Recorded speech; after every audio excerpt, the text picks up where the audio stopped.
नमस्कार दोस्तों, आदाब, अस्सलाम वालेकुम, नमस्कार, राम राम राम राम राम राम। तो आज हम अध्ययन करेंगे क्लास 7th हिंदी नामक पाठ्य पुस्तक से, जो कि NCERT हिंदी है, CBSE बोर्ड की, है ना। तो इसमें 15वां पाठ है आज आपका गीत। क्या नाम है पाठ का?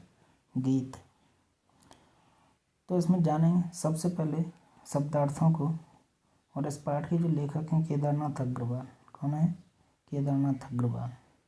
शब्दार्थों की बात करें तो सबसे पहले मान। मान मीन्स क्या होता है? आदर या सम्मान। मान मीन्स क्या होता है? आदर या सम्मान। वहीं क्लेश। क्लेश मीन्स क्या होता है? पीड़ा। क्लेश मीन्स दुख या पीड़ा, पीड़ा देना। वहीं त्राण। त्राण मीन्स क्या होता है? भय के कारण से मुक्ति। भय के कारण से मुक्ति, त्राण मीन्स। वहीं प्राण मीन्स क्या होता है? प्राण। प्राण मीन्स प्राण, जीवन जिसे कहते हैं। नर्तन मीन्स क्या होता है? नृत्य या नाच। नर्तन मीन्स नृत्य या नाच। ज्ञान मीन्स होता है जानकारी या जानना। जानकारी या जानना।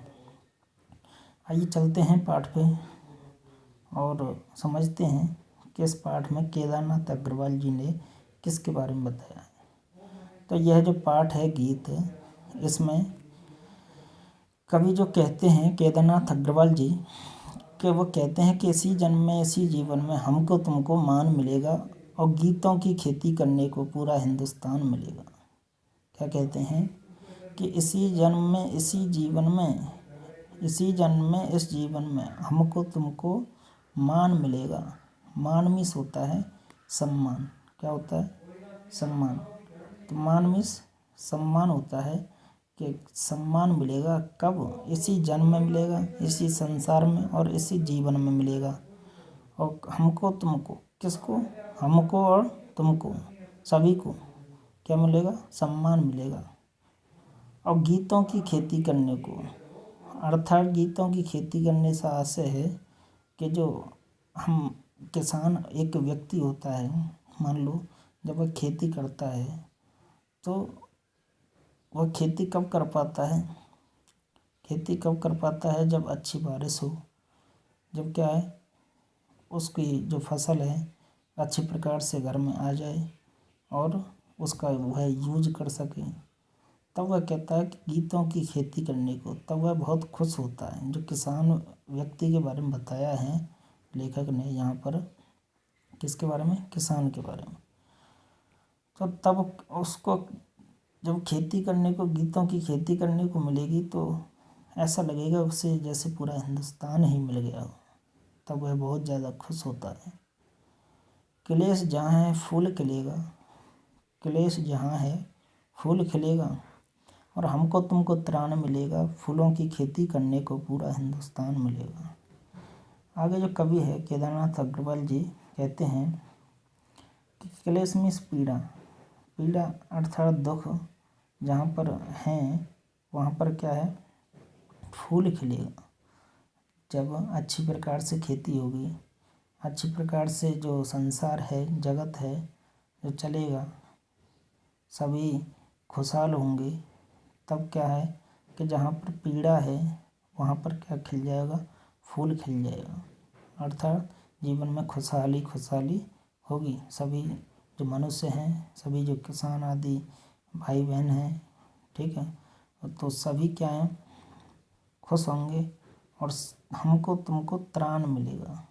तो वह जो पीड़ा है उस पीड़ा से क्या मिल जाएगी? त्राण। त्राण मीन्स मुक्ति। उस भय के कारण से मुक्ति मिल जाएगी। किसको? हमको तुमको। तब क्या है कि फूलों की खेती करने को पूरा हिंदुस्तान मिलेगा। ऐसा लगेगा जैसे हम पूरे हिंदुस्तान में फूलों की खेती कर रहे हों। अर्थात जो पूरा संसार है वह सुखी होगा। आगे कवि जो कहते हैं कि दीप बुझे हैं जिन आँखों के, उन आँखों को ज्ञान मिलेगा और विद्या की खेती करने को पूरा हिंदुस्तान मिलेगा। जिन आँखों के दीपक बुझ चुके हैं, जिनमें रोशनी नहीं है, अर्थात जिनको कोई भी सहारा नहीं है, उन व्यक्तियों के बारे में लेखक कहता है, तब उन आँखों को क्या मिलेगा? ज्ञान मिलेगा। अर्थात जो छोटे छोटे बच्चे हैं जो पढ़ नहीं पाते हैं, किसके कारण? कि कोई भी जब पीड़ा होती है उन्हें, या कोई भी परेशानी होती है रुपए पैसे की भी, तब क्या है, उन आँखों को ज्ञान मिलेगा और विद्या की खेती करने को जो पूरा संसार के जो बच्चे हैं वे सभी पढ़ पाएंगे। तब इस प्रकार से जो पूरा हिंदुस्तान, और जब वो उन्नति करेंगे, ऊंचाइयों तक पहुंचेंगे, तो पूरे हिंदुस्तान ऐसा लगेगा जैसे एक हो गया हो। तो आगे कवि यही कहते हैं कि मैं कहता हूँ फिर कहता हूँ, हमको तुमको प्राण मिलेगा। जब इस प्रकार से जब सभी लोग खुश होंगे तो क्या मिलेगा? कवि कहता है कि मैं फिर कहता हूँ, मैं कहता हूँ फिर कहता हूँ, हमको तुमको प्राण मिलेगा। क्या मिल जाएंगे? जीवन मिल जाएगा। प्राण मीन्स क्या होता है? जीवन। प्राण एक प्रकार से मोरों सा नर्तन करने को।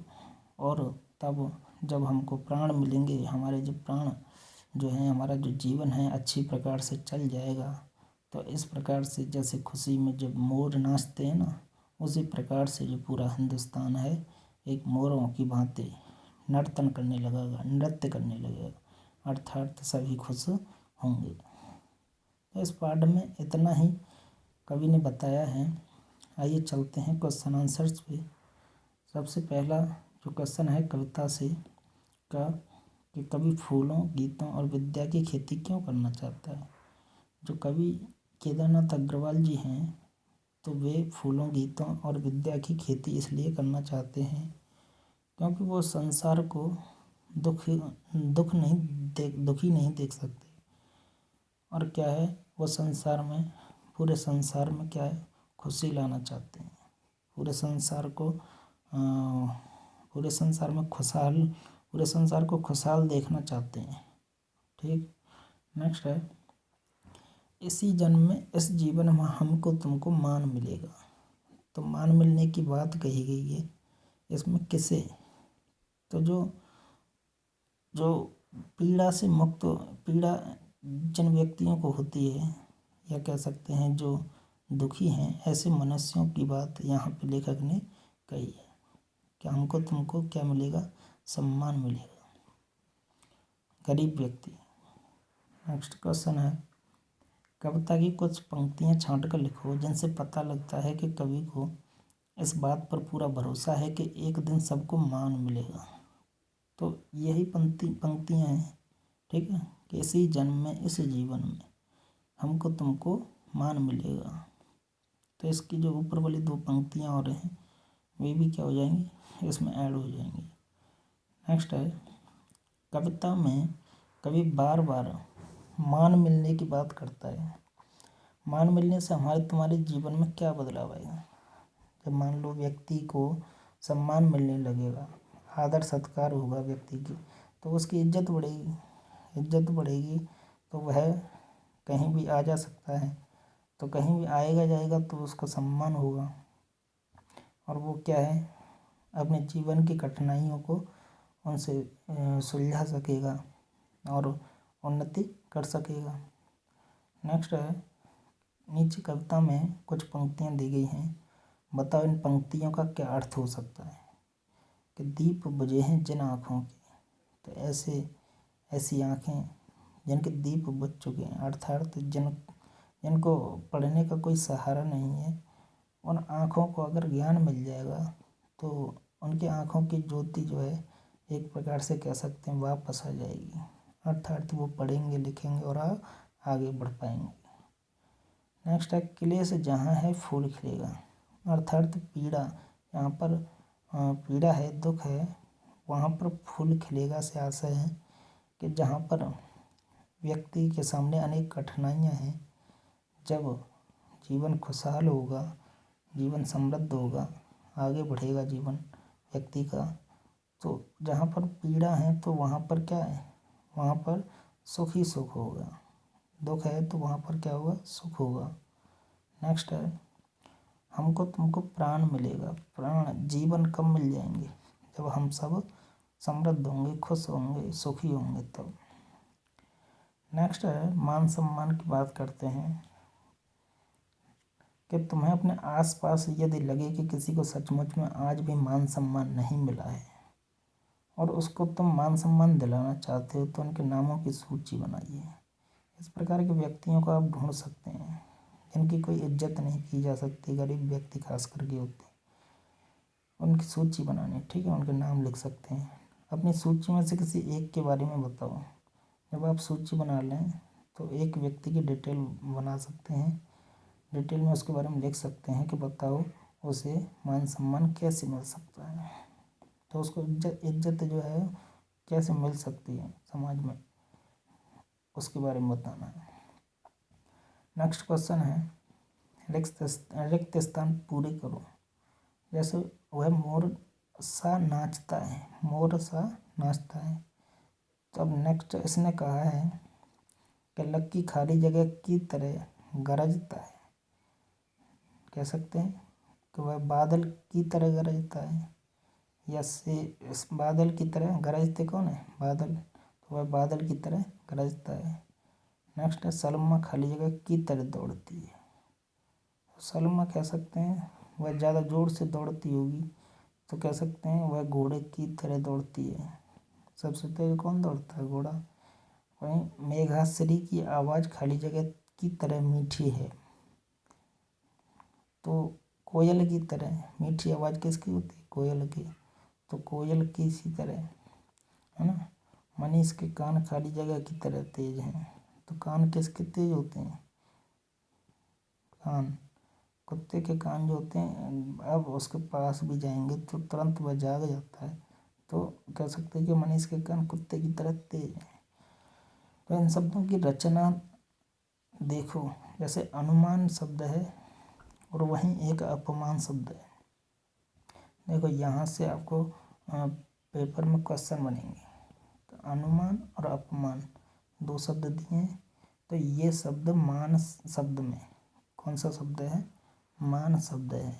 मूल शब्द क्या है, मान, ठीक। अब इसमें अनु क्या लगाया है, अनु और अप, अनु और अप क्या लगाए हैं, उपसर्ग, उपसर्ग लगाए हैं। उपसर्ग कहाँ लगते हैं, आगे। उपसर्ग किसे कहते हैं, जो मूल शब्द में आगे लगकर और उसका अर्थ बदल दे, उसे क्या कहते हैं, उपसर्ग। जैसे अनु उपसर्ग हो गया, अप उपसर्ग हो गया। तो इसी प्रकार तुम भी मान शब्द में कुछ दूसरे उपसर्ग लगाकर एक नया शब्द बनाओ, जैसे अनुमान, अपमान। ऐसे ही और भी शब्द जो पाठ में आए हों तो वहाँ से आप देख सकते हैं, ढूंढ सकते हैं, ठीक। बहुत सारे शब्द होते हैं, जैसे देखो कोई भी शब्द यहाँ पे हम ढूंढेंगे आज और आपको बताऊंगा मैं कि जहाँ पे मान शब्द लगा हो और उसके आगे क्या मिल जाएगा, वहाँ पे, यहाँ तो आपको नहीं मिलेगा लेकिन हम अलग से ढूंढ लेते हैं कहीं से, तो मान शब्द मिल जाएगा। तो उसमें क्या है, आपको उपसर्ग लगा ही पाएगा कहीं भी, जैसे दूसरे पार्ट में अगर देखेंगे तो हम, ठीक है।